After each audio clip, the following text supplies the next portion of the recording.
Please forgive the noise. It's a cold winter's day here at work. Snow's blowing. I'm outside. So Russia has attacked Ukraine.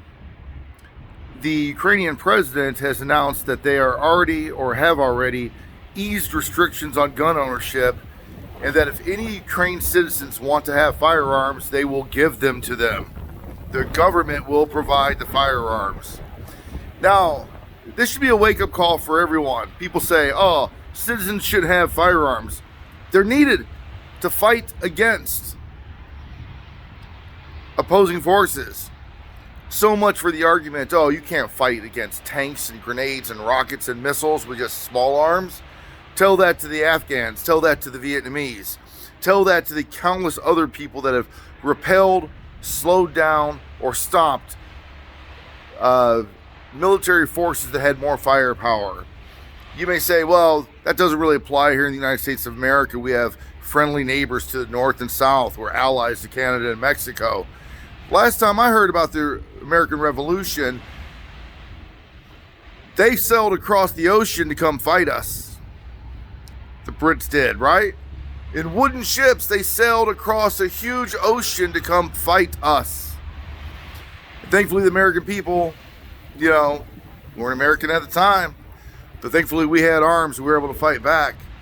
It's important that in society, every society, be able to provide for themselves a layer of security. Gun ownership is not a bad thing. It's interesting. Look at the most violent city in Texas. Texas, we know, has some of the laxest gun laws in the U.S. The most violent city in Texas doesn't even compare to the cities that have the strictest gun controls, like Chicago, Baltimore, and such. Stripping the right to bear arms from the population is wrong. People should be able to defend themselves. Look at what Ukraine is doing. Hey, if you want guns, we'll give them to you. Now you may say, well, why don't we adopt that model? Our government can store the firearms, and only in an emergency we dole them out.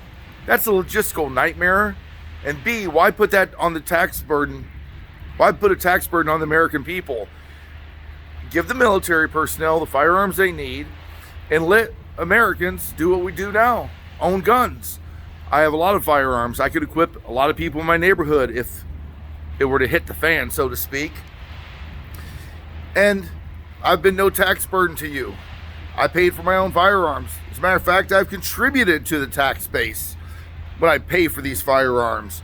So as long as the American people have free access to firearms, that's a good thing, because the free market system works.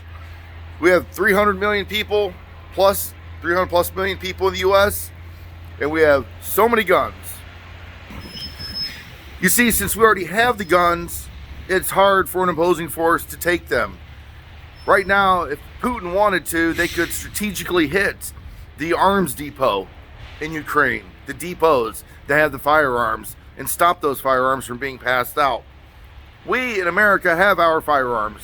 We already have possession of them. It makes a nation think twice before entering into a battle that could be greatly prolonged or be a huge hindrance. That's why firearms are important. Let me know what you think in the comment section.